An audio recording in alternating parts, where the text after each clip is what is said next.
नमस्कार, आप देख रहे हैं Uttarakhand forward, times of India की एक विशेष प्रस्तुति। मैं हूं ऋचा जैन कालरा।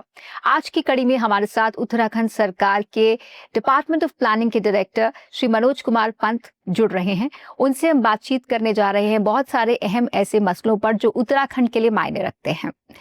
सर, बहुत बहुत स्वागत है आपका। धन्यवाद।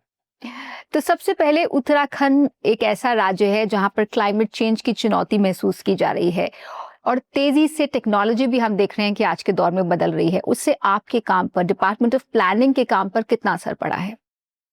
नहीं, बड़ा अच्छा क्वेश्चन है आपका और आपने शुरुआत ही क्लाइमेट चेंज से करी और नो डाउट कि इसका इम्पैक्ट प्लानिंग पे तो बहुत ज़्यादा पड़ ही रहा है और पड़ेगा भी। भविष्य की जो प्लानिंग होगी उसको हमें क्लाइमेट को जो है वो सेंटर में रख करके बात करनी पड़ेगी। अभी भी हम लोगों ने जो शुरुआत करी है वो उसमें क्लाइमेट रेजिलियंस प्लानिंग की बात कर रहे हैं। तो ज़्यादातर प्लानिंग में अब जो अभी तक एक प्रकार से मेन स्ट्रीमिंग नहीं था जी, उसको मेन स्ट्रीमिंग करने का प्रयास किया जा रहा है। तो क्लाइमेट रेजिलियंस प्लानिंग विशेष रूप से अगर आप देखेंगे कई सरकार की ऐसी योजनाएं हैं। जैसे अगर आप कृषि में देखें तो नेचुरल फार्मिंग की हम बात कर रहे हैं, ऑर्गेनिक फार्मिंग की हम बात कर रहे हैं, हम लोग मैन्योरिंग की बात कर रहे हैं। तो इस प्रकार से हम ग्रीन टेक्नोलॉजी की बात कर रहे हैं। तो ये तमाम चीज़ें जो आ रही हैं ये क्लाइमेट रेजिलियंस प्लानिंग का ही पार्ट है। तो ये वाक़ई अभी तक हम जो जनरल बातें करते थे प्लानिंग में, वो हम सड़क बनानी है, पुल बनाना है, पानी की योजना लेके आनी है, जनरल बातें हम करते थे। जी, लेकिन आज हमें थोड़ा प्लानिंग में डिफरेंट वे से बात करनी है। सड़क तो बनानी है, परंतु उसको ग्रीन टेक्नोलॉजी का यूज़ करके सड़क को बनाना है।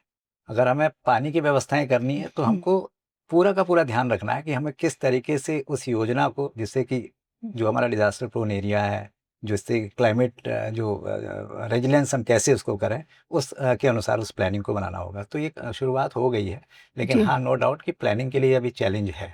जी। अगर हम पिछले 5 सालों के विकास यात्रा की बात करें तो आपकी नज़र में 3 बड़ी उपलब्धियां क्या रही हैं? हाँ, अगर 5 साल की करें तो 3 क्या, मैं तो आपको 10 बता दूँ। अरे, हम 3 की बात हाँ, कर मैं लेते बता हैं। दूँ। लेकिन देखिए, जो 3 आप महत्वपूर्ण उपलब्धियों की बात कह रही हैं, नंबर 1 जो मुझे लगता है और जो जो आया दिख दिख भी रहा है, एक तो कनेक्टिविटी एक बहुत बड़ी उपलब्धि रही है। चाहे वो आपकी इंटरनेट कनेक्टिविटी, आईटी कनेक्टिविटी हो और चाहे वो आपकी ये आपकी एयर कनेक्टिविटी। अगर हम हिल की बात करें, हम कभी सोच भी नहीं पाते थे कि पर्वतीय क्षेत्रों में जो सरकार की उड़ान स्कीम है, आरसीएस स्कीम है, उसके माध्यम से हम हर ज़िले में हम कनेक्ट हो रहे हैं। हेलीकॉप्टर के माध्यम से हेलीपैड बन गए हैं, जगह-जगह हेलीपोर्ट बन गए हैं हमारे। तो उससे एक बहुत बेहतरीन कनेक्टिविटी मिली। मतलब हम कभी उम्मीद नहीं कर सकते कि मुनस्यारी आप यहाँ से 1 घंटे में पहुँच जाएँगे। इतना दूरस्थ इलाका है, जहाँ 2 दिन लग जाते हैं। तो ये एक सबसे बड़ी उपलब्धि, तो कनेक्टिविटी में बहुत ज़बरदस्त विस्तार हुआ है। दूसरा हुआ है स्वरोज़गार और रोज़गार।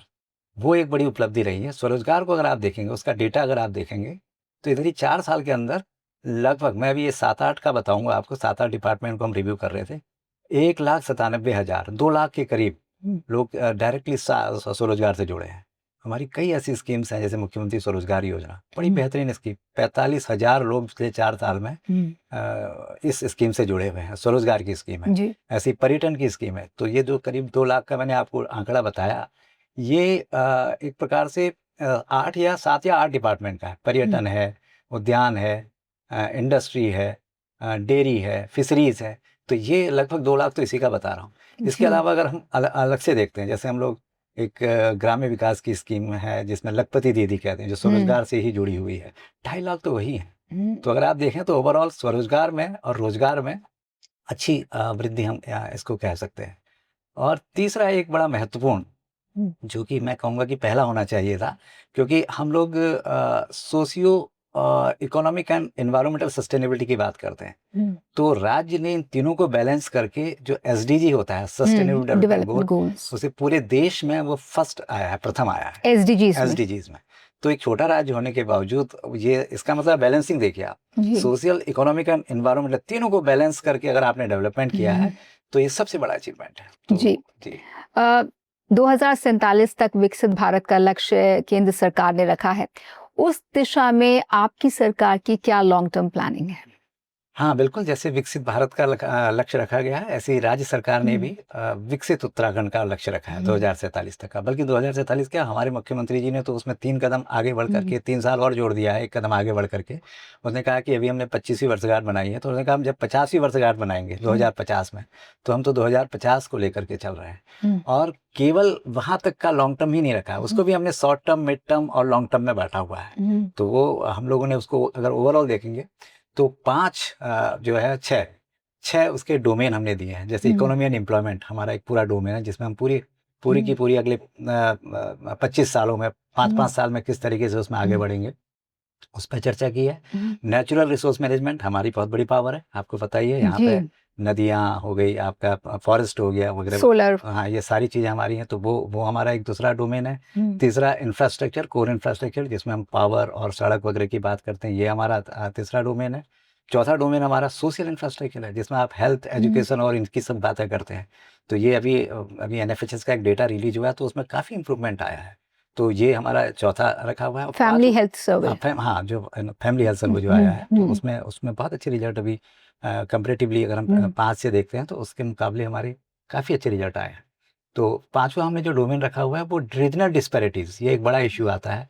तो वो उसको कैसे उस डिस्पैरिटीज़ को कम किया जाए, ख़त्म तो नहीं हो सकती डिस्पैरिटीज़। किस तरह की डिस्पैरिटीज पर आप ज्यादा काम कर रहे हैं? बेसिकली ज़्यादातर इकोनॉमिक डिस्पैरिटीज। सोशल डिस्पैरिटीज़ में हमें दिक्कत नहीं है, सोशल में तो सब एवरीथिंग इज़ ओके, कोई बहुत ज़्यादा मुश्किल नहीं है। इकोनॉमिक डिस्पैरिटीज़ स्पेशली जो दूरस्थ के इलाके हैं, पहाड़ का जो क्षेत्र है, तो वहाँ पे इंडस्ट्री तो बहुत ज़्यादा आ नहीं सकती, तो वो एक डिस्पैरिटी बनती है। तो उस डिस्पैरिटी को कैसे कम किया जाए, और तो वो एक डोमेन हमने उसका रखा हुआ। और एक अर्बन, क्योंकि अर्बन एक बड़ा मुद्दा है अगर आप देखेंगे, तो एक उसको किस तरीके से लिया जाए, उसको ध्यान में रखते हुए जो है, इस नज़रिए से हम लोग भी पर्सपेक्टिव प्लानिंग पूरा का पूरा तैयार कर रहे हैं। जी, प्लानिंग के संदर्भ में मैं सेतु आयोग की भी चर्चा करना चाहूँगी। यहाँ पर लोकल ज़रूरतों के हिसाब से इस आयोग ने क्या काम किया है, इस बारे में आप कुछ कहना चाहेंगे? हाँ, बिल्कुल। देखिए, सेतु आयोग जो है वो एक थिंक टैंक है, आपको पता ही है। जैसे नीति आयोग भारत सरकार में है, वैसे ही यहाँ पे राज्य सरकार ने state institute for empowering and transforming Uttarakhand सेतु आयोग बनाया है, जिसमें हमारे डिफरेंट एक्सपर्ट्स रहते हैं और गवर्नमेंट के लोग रहते हैं। तो सब मिल करके जो भी हमारे पास डेटा वगैरह आता है, जो जानकारियाँ होती हैं, जो सर्वे पे हमें चीज़ें मिलती हैं, एज़ इज़ क्या स्थिति है, उसके बेसिस पे हम प्लानिंग की बात करते हैं। तो अगर आप देखेंगे तो ये बड़ा अच्छा बिंदु आपने उठाया। लोकल लेवल पे planning is very, very important. तो इसके लिए सेतु आयोग ने कई नए इनिशिएटिव भी लिए हैं। कुछ पायलट्स, स्पेशली अगर हम देखेंगे, हमने कुछ सीएसआर जो कॉर्पोरेट हाउसेज़ हैं, उनके साथ मिलकर के कुछ पायलट करने की कोशिश की है कि विलेज लेवल पे प्लानिंग कैसे की जा सकती है। तो एक इंटीग्रेटेड विलेज मॉडल हमने बनाने की कोशिश करी है। ग्राम पंचायत डेवलपमेंट प्लान, जीपीडीपी जिसे कहते हैं, जो विलेज लेवल पे किस तरीके की प्लानिंग होनी चाहिए, वहीं से प्लानिंग कैसे हो, उस पे काम किया है। उसके एक मॉडल प्लान बना रखे हैं, जो हमारा सेतु आयोग है, और उसी के साथ एक हमारा centre for public policy and good governance है। तो हमने उसमें वो मॉडल प्लान बनाए हैं कि लोकल लेवल पे कैसे हम उन चीज़ों को आगे बढ़ा सकते हैं। तो डेफ़िनेटली लोकल लेवल की ज़रूरत के हिसाब से, अगर आपको एक मैं छोटा-सा एग्ज़ाम्पल और बताना चाहूँगा। हम लोग हॉर्टिकल्चर की बात करते हैं या बी कीपिंग की बात करते हैं, तो अगर आप देखेंगे तो वो हमने क्लस्टर बेस्ड बात करी है। मतलब लोकल लेवल में किस तरीके का पोटेंशियल है, कौन से क्लस्टर ऐसे डेवलप हो रहे हैं। तो हम हर जगह तो एक जैसी चीज़ नहीं कर सकते हैं। तो लोकल लेवल की प्लानिंग जो है, उसी बेसिस पे जहाँ का जो पोटेंशियल है, उसी को आधार बना करके प्लानिंग की बात इसमें कही गई है। लोकल लेवल की जब हम प्लानिंग की बात करते हैं, तो लोकल लेवल का फीडबैक कितना मैटर करता है आपकी पॉलिसी प्लानिंग में, कि लोगों से क्या राय मिल रही है, उसके आधार पर आप किस तरह से योजनाओं में परिवर्तन करते हैं? हाँ, बहुत अच्छा। ये बहुत ज़रूरी होता है। इसके बिना तो बढ़ना भी नहीं चाहिए आगे। और अगर आप देखें तो 2 तरीके की बातें इसमें हैं। नंबर एक तो ये होता है कि स्टेक होल्डर कंसल्टेशंस, जिसे हम जनरली कहते हैं, जब हम कोई पॉलिसी फ्रेम करते हैं या प्लानिंग की बात करते हैं, तो जनरली राय मांगते हैं हम लोगों राय की। माँगते हैं। हम लोग जिलों में जाते हैं, जिलों में हमारी जैसे एसडीजीज़ में जो बात बता रहा हूँ, एसडीजीज़ में तो सब कुछ समाहित है। सस्टेनेबल डेवलपमेंट गोल में सारे के सारे विभाग और सारी योजनाएँ समाहित होती हैं। तो जिले लेवल पे हम ब्रेनस्टॉर्मिंग करते हैं, स्टेक होल्डर कंसल्टेशन करते हैं, और एक हम C3N मॉडल जनरली एक बात करते हैं। हम लोग C3N का मतलब 3 बार C then N, convergence, collaboration and community participation and networking, and for networking. तो हमने जैसे आप इसके नाम से ही आपको लग रहा होगा, तो हम कैसे कम्युनिटी का पार्टिसिपेशन ज़्यादा से ज़्यादा करें, when we talk about the networking, networking means NGOs को लेके आओ, कॉर्पोरेट हाउसेज को लेके आओ, सिविल सोसाइटीज़ को लेके आओ। तो ये पूरा एक नेटवर्किंग पूरा सिस्टम, एकेडमिया को लेके आओ, क्योंकि एकेडमिक इंस्टीट्यूशन काफ़ी रिसर्च करते हैं। तो ये एक्शन रिसर्च किस तरीके से हो, कैसे उसको यूज किया जाए, वो तमाम बातें इसके अंतर्गत आती हैं। तो लोकल लेवल का, और एक दूसरी बात जो है वो है डेटा को लेकर के, क्योंकि जब हम सर्वे करते हैं तो लोकल लेवल से ही पूछा जाता है। जो सर्वे हम कहेंगे, किसी गांव में कोई एक हाउस होल्ड आएगा, उसके डिफरेंट तरीके के सर्वे, चाहे वो इकोनॉमी को लेकर के हो, चाहे वो सोशल सेक्टर को लेकर के हो, अलग अलग सर्वे जो हम करते हैं, तो वहाँ पे भी उनसे जो बातें निकल के आती है उसको आधार बना करके प्लानिंग में लिया जाता है। एक बड़ी चुनौती उत्तराखंड में भौगोलिक यानी जियोग्राफिकल तो है ही, क्योंकि टेरेन इस तरह का है, हिमालयी राज्य है। दूसरी माइग्रेशन है कि युवा बहुत सारे इलाकों से बेहतर मौकों के लिए, रोजगार के लिए बाहर जा रहे हैं। और कनेक्टिविटी, जैसे कि हम कह रहे हैं कि जो रिमोट इलाके हैं वहां पर पहुंचना मुश्किल है। तो इनका कितना असर पड़ता है, ये कितना मैटर करते हैं आपकी पॉलिसी प्लानिंग में, और कैसे आप इन्हें लेकर अपनी पॉलिसीज बनाते हैं? बिल्कुल, बहुत सही। एक्चुअली आप जानती हैं, जैसे ज्योग्राफिकल आपने जो बात करी, टोपोलॉजी के हिसाब से अगर हम देखें, ज्योग्राफिकल लोकेशंस के हिसाब से देखें, तो डेवलपमेंट डिसेबिलिटी तो होती है। कहने का मतलब है कि दूरस्थ इलाके में विकास जो है, जिस तरीके से हम चाहते हैं, करना चाहते हैं, उस तरीके से कॉस्ट ज़्यादा पड़ती है, उसके हिसाब से कॉस्ट होती है। तो हम अपनी प्लानिंग में उन कॉस्ट को, उनके मानकों को ध्यान में ज़रूर रखते हैं, क्योंकि बिना उसके कोई अगर स्कूल किसी प्लेन एरिया में बन रहा हो और एक दूरस्थ मुनस्यारी जैसे इलाके में बन रहा होगा, तो दोनों में अंतर है। तो वो जो कॉस्ट की जो जो डिफरेंस है, उसको ध्यान में रख करके हम वो इस तरीके के मानकों को हम लोग ध्यान में रखते हैं। साथ ही साथ जो दूरस्थ इलाके हैं, या माइग्रेशन की जो आपने बात करी, माइग्रेशन नो डाउट कि डिस्ट्रेस माइग्रेशन तो खतरनाक है, लेकिन जो अपनी भलाई के लिए, अपनी बढ़ोतरी के लिए माइग्रेशन हो रहा है, दैट इज़ गुड। सभी लोग माइग्रेट करके आते हैं, मैं भी पर्वतीय क्षेत्र से यहाँ माइग्रेट कर रहा हूँ, और जगह माइग्रेट किए थे, सब लोग माइग्रेट करते हैं, परंतु डिस्ट्रेस माइग्रेशन नहीं होना चाहिए। तो ये अभी एक अच्छा, अगर युवाओं को एम्प्लॉयमेंट अपॉर्चुनिटीज उनके इलाकों में ही मिले, तो कौन अपना घर छोड़ के जाना चाहेगा? बिल्कुल, केवल देखिए, एम्प्लॉयमेंट अपॉर्चुनिटी भी इतना बड़ा इश्यू नहीं है। देखिए, मैं आपको, हमने एक सर्वे किया था आज से करीब 8-10 साल पहले की मैं बात बता रहा हूँ। वो सर्वे में एक बड़ा इंटरेस्टिंग रिजल्ट आया। लोग ज़्यादातर कहते हैं कि एम्प्लॉयमेंट की वजह से लोग छोड़ के आ रहे हैं, ऐसा नहीं है। एम्प्लॉयमेंट उतना बड़ा इश्यू नहीं है भाई, किसी को कुछ ना कुछ काम वहाँ मिला है, तो अच्छे एम्प्लॉयमेंट के लिए जरूर आते हैं, उससे अच्छा मिल जाए उसको देखते हैं। लेकिन सबसे बड़ा इशू आता है एजुकेशन और हेल्थ। दो बड़े एक रीजन आते हैं कि शिक्षा का क्षेत्र और हेल्थ का क्षेत्र जो है। तो शिक्षा में, क्योंकि आप जान ही रही हैं, सबसे ज़्यादा जो नो डाउट उत्तराखंड के अंदर काफ़ी शैक्षणिक संस्थान हमारे हैं। तो हिली एरिया में जो हम ज़्यादातर हमारे जो सरकारी स्कूल हैं, सरकारी विद्यालय हैं, दूर दराज के विद्यालय हैं, तो लोग एस्पिरेशन होती है लोगों की। तो गांव का आदमी कस्बे में जाना चाहता है, कस्बे का आदमी उससे बड़े टाउन में जाना चाहता है, टाउन का आदमी फिर अपने जिला हेडक्वार्टर में जाना चाहता है, जिला हेडक्वार्टर वाला फिर वो कुछ और अच्छी जगह जाना चाहता है, वो राजधानी में आना चाहता है। तो इस तरीके से एजुकेशन को लेकर के थोड़ा सा रहता है कि माइग्रेशन का एक रीजन एजुकेशन भी बड़ा महत्वपूर्ण है। लेकिन इंटरेस्टिंगली एक चीज़ अभी जो निकल के आई है, तो एक आंकड़ा मैं देख रहा था, 6000 से ज़्यादा लोग जो है अभी वो रिवर्स माइग्रेशन अभी लोगों का हुआ है। तो ये एक अच्छा पॉजिटिव साइन है, क्योंकि सरकार की कई ऐसी पॉलिसीज़ हैं जिसके अंतर्गत लोग वहाँ पे अपना रोजगार सृजन भी कर सकते हैं। और स्कूल्स भी, अब अगर आप देखेंगे तो कई कस्बों में और उसमें भी लोगों ने स्कूलों को स्कूल खोले बेहतर हैं। करने के लिए, क्योंकि एजुकेशनल प्लानिंग बहुत ज़रूरी है, और एजुकेशन पे कई बार देखा गया है कि डेवलपमेंट में एजुकेशन कहीं पीछे छूट जाता है दूसरे मानकों के। तो यहाँ उत्तराखंड में एजुकेशन की प्लानिंग के संदर्भ में क्या हो रहा है? हाँ, मैं वही आपको बात बता रहा था कि एजुकेशन के लिए अगर आप देखेंगे तो 2-3 चीज़ें जो बड़े अच्छे इंटरवेंशंस किए हैं। एक तो आपने देखा होगा, अभी हम लोग क्लस्टर बेस्ड क्लस्टर आइडेंटिफाई किए हैं। जैसे स्कूल्स कई जगह खुले हुए हैं, तो क्लस्टर में ही एक यूनिक स्कूल हो, जिसमें ज़्यादातर बच्चे उस पर्टिकुलर क्लस्टर में, जिसमें सारी व्यवस्थाएं हो, सारी सुविधाएं हो, इस तरीके का एक प्लान चल रहा है। उसमें एक तो क्लस्टर बेस्ड स्कूलिंग की जो बात की, जैसे सेंटर ऑफ एक्सीलेंस को हम कह रहे हैं, जैसे मुझे याद है 2395 या कुछ स्कूल शायद इंटरमीडिएट कॉलेज वगैरह हैं, तो करीब 1520 को हम लोग 536 या 533 क्लस्टर में कन्वर्ट करने का कर रहे हैं। तो these are the centre of excellence, जहाँ पे एक ही जगह पे सब कुछ मिल जाए। तो इस तरीके की जो क्योंकि योजना है, ज़रूरत एजुकेशन तो है, बट ज़रूरत क्वालिटी एजुकेशन की है। हाँ, तो जैसे ही आप क्लस्टर में जाएंगे ना, तो आप स्वाभाविक है कि एक जगह पे आपको सभी लोग मिल जाएंगे, ज़्यादा टीचर एक जगह पे मिल जाएंगे, अप्रोचेबल एरिया होगा, बच्चे को भी ट्रांसपोर्टेशन की व्यवस्था से वो वहाँ पे आ जाएंगे। तो एक स्कूल में जब सारी व्यवस्थाएं होंगी तो टीचर भी आपको उस तरीके से मिलेगा। टीचर्स की जो ट्रेनिंग हो रही है वो अलग से, चाहे वो आईआईटी दिल्ली में करा रहे हों और भी कई इंस्टीट्यूशंस में टीचर्स की ट्रेनिंग हो रही है, तो उससे क्वालिटी में इम्पैक्ट पड़ेगा। तो इस तरीके का प्लान ओवरऑल अगर एजुकेशन सेक्टर को देखेंगे तो इस तरीके का प्लान अभी किया जा रहा है। अगर हम एनवायरनमेंट की नज़र से देखें तो ये इलाका सेंसिटिव है।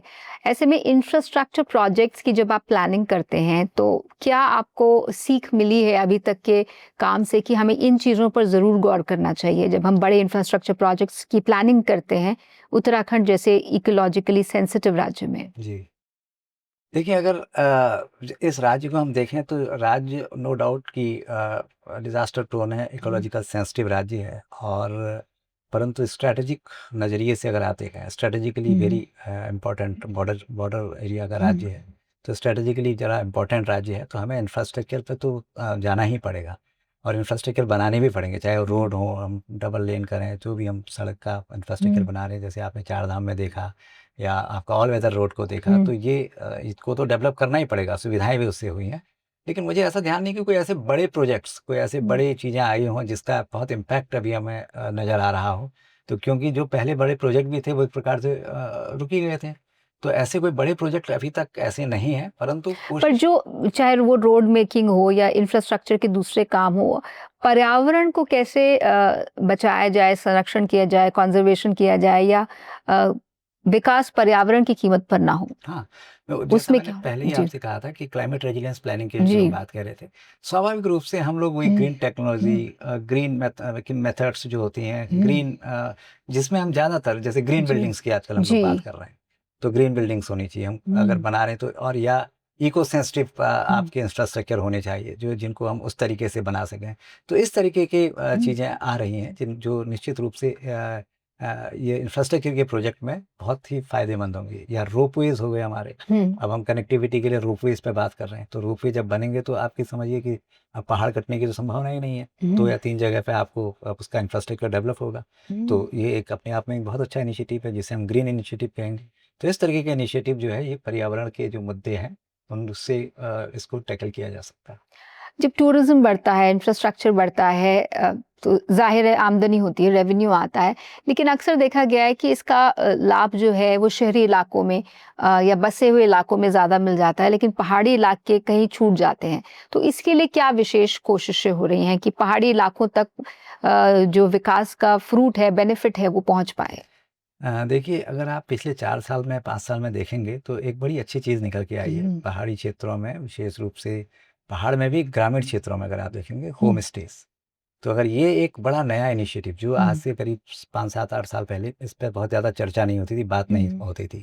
तो उत्तराखंड में ये, हिमाचल में ये ज़रूर था, लेकिन उत्तराखंड में ये अभी जस्ट शुरू हुआ है। तो ये एक बहुत अच्छा इनिशिएटिव है जिसका लाभ शहरों से लोग ग्रामीण क्षेत्रों में जाना चाह रहे हैं। पर्यटन को भी, इको टूरिज़्म की बात लोग करना चाह रहे हैं। They don't want to go in the, Mussoorie में भी अगर कोई है तो मसूरी शहर के से कहीं ज़्यादा वो बाहरी इलाके में रहना पसंद कर रहा है। तो कहने का मतलब है कि इस तरीके का जो टूरिज़्म है जिसमें हमने रूरल टूरिज़्म को, एडवेंचर टूरिज़्म को, इको टूरिज़्म को, होम स्टेज़ को जो बढ़ावा दिया है, वो निश्चित रूप से पर्वतीय क्षेत्रों के लिए और ग्रामीण क्षेत्रों के लिए बहुत लाभदायक है। जी। आपने रिवर्स माइग्रेशन की बात की कि का लोग अब वापस भी लौटने लगे हैं। तो जो उत्तराखंड की प्लानिंग है, क्या उसमें कुछ ऐसा है कि लोग गाँव छोड़ने की जगह गाँव लौटें वापस? किस हाँ, किस तरीके से नहीं, उन्हें क्योंकि भविष्य तो युवाओं से ही जुड़ा हुआ है और अगर युवा अपनी जड़ों को छोड़ के दूसरे राज्यों में या दूसरे इलाकों में जाएँगे, तो फिर वहाँ कौन रह जाएगा? नहीं, बिल्कुल आपने सही प्रश्न पूछा है। और देखिए, मैं पहले भी आपसे कह रहा था कि हम कई क्लस्टर बेस्ड जो हम प्लानिंग की बात कर रहे हैं, या हम कई तरीके की ऐसी पॉलिसीज़ लेके आए हैं, जिसमें लोग अपने आप ऑटोमैटिकली, मैंने 6000 प्लस आपको एक डेटा जी। दिया था, जो लोग लौटे हैं, जो अपना-अपना कारोबार कर रहे हैं, और अच्छे खासे लोग जो वहाँ नीचे मैदानों में कहीं नौकरी करते थे, कोई इंजीनियर्स थे, कोई अच्छे-अच्छे लोग, जो किसी ने अपना बगीचा लगाया है। हमारे पास जो 30 प्लस पॉलिसीज़ हैं, विशेष रूप से प्राइमरी सेक्टर की जो पॉलिसीज़ हैं, चाहे वो हमारा हाई डेंसिटी एप्पल का हो, कीवी की मिशन हमारा है, ड्रैगन फ्रूट मिशन हमारा है, आपका बी कीपिंग मिशन हम लोग लेकर के आए हैं, एरोमा एरोमा का जी, जो है, जो एरोमेटिक प्लांट होते हैं उनको लेकर के हम लोग बात जी। कर रहे हैं। तो इससे जो है वो युवा जोड़ रहे हैं। तो ये बहुत ज़्यादा इम्पैक्ट करेगा हमारे रिवर्स माइग्रेशन में।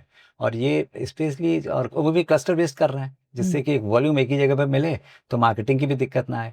तो इस तरीके से अगर आप देखेंगे तो ये बहुत लाभ देने वाला है हमारे युवाओं को, और इसका इम्पैक्ट पड़ेगा आपका माइग्रेशन को कम करने पे। और जो लोग बाहर हैं वो इन पॉलिसीज़ के माध्यम से, क्योंकि इन पॉलिसीज़ में इंसेंटिव बहुत अच्छे हैं, तो जी इंसेंटिव होंगे तो स्वाभाविक रूप से कम कैपिटल में आदमी उसको बहुत अच्छे से काम कर पाएगा।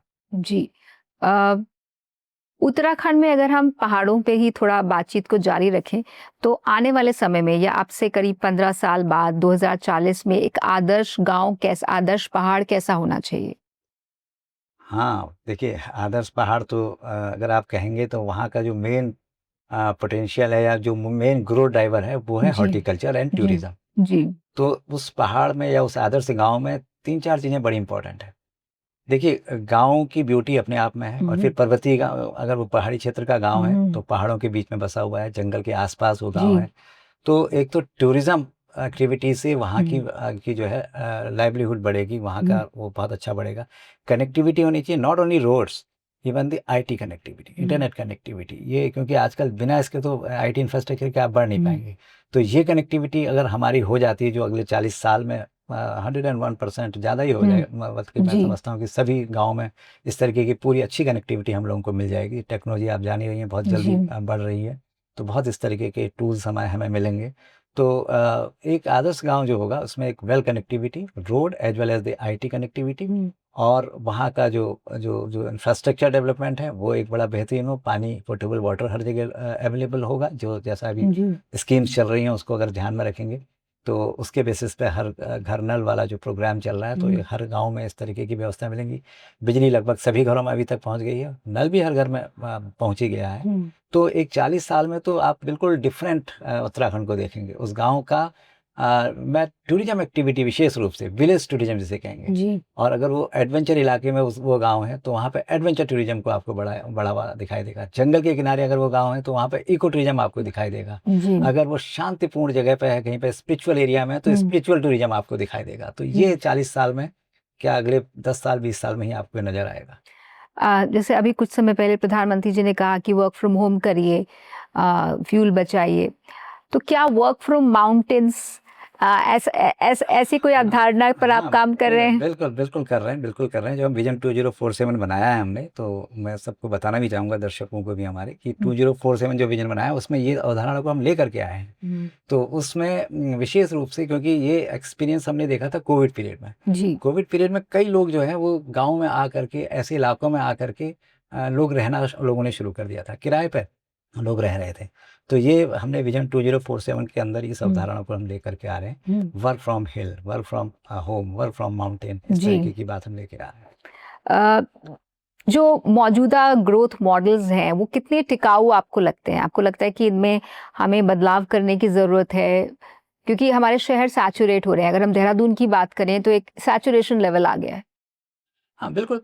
देखिए 2-3 चीज़ें हैं इसमें भी। हमें कुछ तो हमें पता है कि ये शहर हैं जो बड़े पॉपुलर हैं, फ़ेमस हैं, जी लेकिन उसके जो नियर बाई के एरियाज़ हैं, जिन्हें हम सैटेलाइट टाउन भी कहते हैं। तो जैसे देहरादून को लें तो विकास नगर इज़ ए सैटेलाइट, तो उसके आगे के एरिया को हम ले सकते हैं।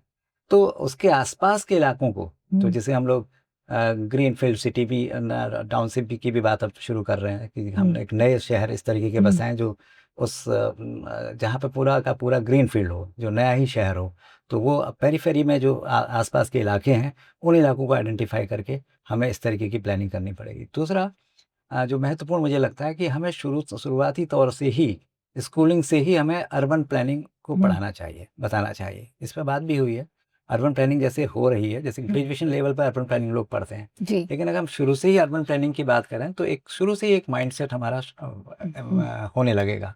तो that is very, very important. तो अर्बन प्लानिंग को का एक जो है वो टारगेट हमें लेकर के चलना पड़ेगा, जिससे कि हम छोटी क्लास से ही अर्बन प्लानिंग को समझाने लगें। जी, और क्योंकि जिस तरह से हमारी आबादी बढ़ रही है, उसे देखते हुए ऐसा लगता है शहरों में तो जगह बची नहीं है, तो शहरों का भविष्य क्या होने वाला है? प्लानिंग के नज़रिए से आप इसे लेकर क्या सोचते हैं? मैं वही बात कह रहा हूँ कि हमें एक तो सैटेलाइट टाउन्स, जी हम शहर में, एक पूरे शहर में इतना ज़्यादा प्रेशर नहीं दे सकते हैं, उसकी पेरीफेरी में हमें जाना पड़ेगा।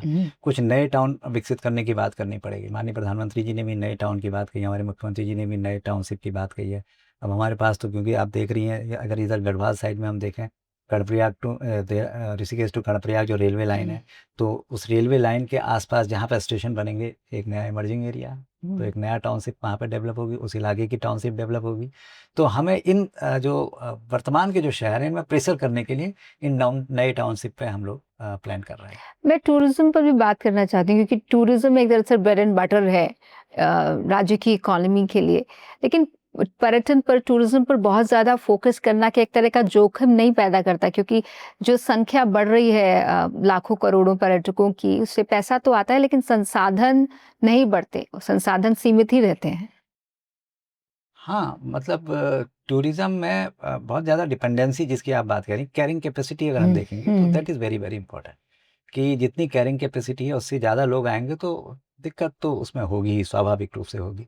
तो इसीलिए अगर आप देखेंगे, जो मैं 30+ पॉलिसीज़ जो मैं बता रहा हूँ सरकार लाई है, तो टूरिज़्म उनमें से एक पॉलिसी है। तो टूरिज़्म एक मेजर सेक्टर है, तो उस 30+ पॉलिसी में आपको लोकल लेवल पर, जैसे मैंने बताया आपको, कीवी कोई पैदा कर रहा है, लोकल लेवल का प्रोडक्शन, अगर टूरिज़्म किसी वजह से, जैसे कोविड पीरियड में टूरिज़्म खत्म हो गया, नहीं टूरिस्ट आ पाए क्योंकि सब बंद था, इस तरीके की कभी कोई घटना होती है तो स्वाभाविक है कि आजीविका पर उसका असर पड़ेगा। परंतु अगर लोकल लेवल पे जो हम प्रोडक्शन कर रहे हैं, चाहे हम मिलेट का प्रोडक्शन कर रहे हैं, चाहे हम कीवी का प्रोडक्शन कर रहे हैं, चाहे हम एप्पल का कर रहे हो, चाहे हम फ्रूट्स का, वेजिटेबल्स का कर रहे हैं, that is very very important. तो वो अगर होता है उसको आप, क्योंकि ये मैंने बताया कि आपको कई पॉलिसीज ऐसी आई हैं जिसका इम्पैक्ट जो है, जब टूरिस्ट आएगा तब भी उसका पड़ेगा, क्योंकि वो सारी की सारी खपत यहीं लोकल लेवल पर हो जाएगी। टूरिस्ट नहीं भी आएगा तब भी उसकी खपत बाहर हो जाएगी, क्योंकि ऑर्गेनिक रहेंगी, पहाड़ के बने हुए सामान होंगे, आई मीन प्रोडक्ट होंगे, तो स्वाभाविक रूप से हमें उस पर भी हम जिस हिसाब से जो पॉलिसीज़ आई हैं, वो एक 360 डिग्री के पॉइंट ऑफ व्यू से हम लोगों ने उसको बनाया है, कि जिससे कि हर तरीके का, मैंने आपको पहले भी बताया था कि इकोनॉमिक, सोशल और एनवायरमेंटल तीनों को तो हम देखें ही देखें, साथ ही साथ जैसी घटना आपने बताई, या टूरिज्म ही पे अगर हम डिपेंडेंसी रहेगी, तो उससे इतर हम प्रोडक्टिविटी और प्रोडक्शन पे भी जो है गौर करें। अपने अलग अलग चीज़ों का जो प्रोडक्शन हो रहा है, हमारे पास 29 जीआई टैग है, तो 29 जीआई टैग कोई छोटा मोटा नहीं है छोटे से स्टेट के अंदर। तो 29 जीआई टैग में से 12 या 13 तो केवल हमारे 15 शायद हमारे केवल एग्रीकल्चर एंड अलाइड के हैं। तो अगर हम उन जीआई टैग की को ही में प्रोडक्शन करने लग जाए तो उसकी उसकी वैल्यू बहुत अच्छी होती है। टूरिज्म के अलावा कौन सा ऐसा बड़ा क्षेत्र है जो एक बड़ी ग्रोथ स्टोरी राज्य में बना सकता है? हॉर्टिकल्चर नंबर 1, जिस पे हम लोग 4-5 पॉलिसीज भी लेकर के, जैसा मैंने बताया, नंबर 1 तो वो है। नंबर 2 सोलर, अगर आप देखेंगे सोलर एक्टिविटीज़, और नंबर 3 है आपका जिसको हम मिस कर रहे हैं, वेलनेस, आयुष जिसे कहते हैं, वेलनेस। तो wellness is very very important, क्योंकि टूरिज्म से भी इसको अगर हम जोड़ेंगे, क्यों आपको ध्यान होगा, हम लोग कभी बाहर जाते हैं, केरला में अगर आप जब जाते हो तो बड़ा मन करता है वहाँ पे कि वो वेलनेस को भी एंजॉय किया जाए, पंचकर्मा करा जाए, कुछ और चीज़ें करी जाए, छोटी सी मसाज ले ली जाए, तो इस तरीके की एक्टिविटी होती है। तो ये एक वेलनेस जो है वो एक बड़ा प्राइम फोकस्ड एरिया हमारा है, और ये एक पोटेंशियल एरिया है जिस पे हम बहुत अच्छा आगे कर सकते हैं। क्योंकि आप प्लानिंग से जुड़े हुए हैं, तो प्लान करना, एक अच्छा प्लान बनाना या फिर उसे एग्जीक्यूट करना, मुश्किल क्या है? नहीं, देखिए दोनों चीज़ें मुश्किल हैं। अगर देखें, प्लान बनाना भी, देखिए प्लान बनाना 2 तरीके से होता है। एक तो data based, evidence based planning कहते हैं। एविडेंस के साथ एक्सपीरियंस, दोनों चीज़ें होती हैं। तो प्लान पहले, सबसे पहले तो plan formulate is very challenging. अच्छा प्लान अगर आपको बनाना है तो you have a sufficient data, आपके पास होना है अज़ीज़, हमारी स्थिति क्या है, प्रेज़ेंट में हम कहाँ जाना चाह रहे हैं, where we want to go, कहाँ जाना चाहते हैं, और उसके लिए फिर स्ट्रैटेजीज़ हमारी क्या होंगी। तो ये है पहले तो प्लान। तो प्लान आपका पहले परफेक्ट इस तरीके से बनना बहुत ज़रूरी होता है। प्लान जब बन गया, देन एग्जीक्यूशन, स्वाभाविक है एग्जीक्यूशन ज़्यादा मुश्किल होता है, क्योंकि जैसा आपने पहले भी बताया कि पर्वतीय क्षेत्र है, टोपोलॉजी है, कई दिक्कतें हैं, तो क्रियान्वयन करना वो थोड़ा मुश्किल काम जरूर होता है। लेकिन अगर हम उसके टाइमलाइंस और पूरे के पूरे पर्ट और सीपीएम वगैरह अगर हमारे बने हैं, तो फिर एग्जीक्यूशन भी उतना मुश्किल नहीं होता है। लेकिन स्वाभाविक, नो डाउट, दोनों पे हमें बराबर का ध्यान देना पड़ेगा। जी, आखिर में क्या उत्तराखंड आने वाले वक्त में दुनिया को ग्रोथ का सस्टेनेबल मॉडल दे सकता है? हाँ, बिल्कुल, बिल्कुल दे सकता है। वो इसलिए दे सकता है क्योंकि देखिए उत्तराखंड एक छोटा स्टेट है, और जैसा मैंने आपको बताया कि सस्टेनेबल डेवलपमेंट गोल में हमने पूरे कंट्री में, जिसमें सोशियो इकोनॉमिक और एनवायरमेंटल तीनों इश्यूज़ को हम एड्रेस करते हैं। पूरे कंट्रीज़ में अगर हम उसमें नंबर 1 आ सकते हैं, रैंकिंग हमारी नंबर 1 आ सकती है, इसका मतलब हम सारे इंडिकेटर्स पे बहुत अच्छा काम कर रहे हैं। तो अगर हम उन इंडिकेटर्स पे कर रहे हैं तो इसका मतलब हमारे कुछ ऐसे मॉडल चल रहे हैं, ऐसी प्रैक्टिसेस हो रही हैं जो रेप्लिकेट की जा सकती है। और यहाँ पे क्योंकि एनवायरनमेंट एक बड़ा इशू है और भविष्य में एनवायरनमेंट और क्लाइमेट को लेकर के बहुत ज़्यादा काम की आवश्यकता है। तो उत्तराखंड एक ऐसा स्टेट है जो इस चीज़ को दिखा सकता है, क्योंकि कई चीज़ें मैंने बताया कि हो भी रही हैं। तो वो डेफिनेटली एक अन्य राज्यों को भी ये बता सकता है कि साहब इस मॉडल पे अगर हम लोग काम करें, जिससे कि तीनों बैलेंसिंग और इकोनॉमी एंड इकोलॉजी की बैलेंसिंग, हमारे मुख्यमंत्री जी भी इस बात को अक्सर कहा करते हैं कि balancing on economy and ecology, तो उसकी बैलेंसिंग को लेकर के इस पे हम लोगों ने एक पूरा फ्रेमवर्क भी डेवलप किया है। उसको किस तरीके से करना है, उसका एक हम इंडेक्स भी डेवलप कर रहे हैं कि अगर इकोनॉमी आपकी इस रफ्तार से बढ़ रही है तो इकोलॉजी का रफ्तार क्या है, डिसबैलेंसिंग तो नहीं हो रही है, तो दोनों को किस तरीके से मेंटेन किया जाए। तो ये सारे एग्जाम्पल के बेसिस पे मैं समझता हूँ कि वो एक रोल मॉडल बन सकता है। बहुत बहुत शुक्रिया पंत साहब हमारे साथ जुड़ने के लिए और उत्तराखंड के विकास और प्लानिंग पर खास तौर पर ये बातचीत करने के लिए। जैसा आपने बताया कि एसडीजीज के मामले में उत्तराखंड ने काफ़ी अच्छा प्रदर्शन किया है। हम उम्मीद करते हैं कि आने वाले समय में ये प्रदर्शन और बेहतर होगा और सस्टेनेबिलिटी को ध्यान में रखते हुए विकास यात्रा राज्य में आगे बढ़ेगी। एक बार फिर से धन्यवाद। थैंक यू वेरी मच, धन्यवाद।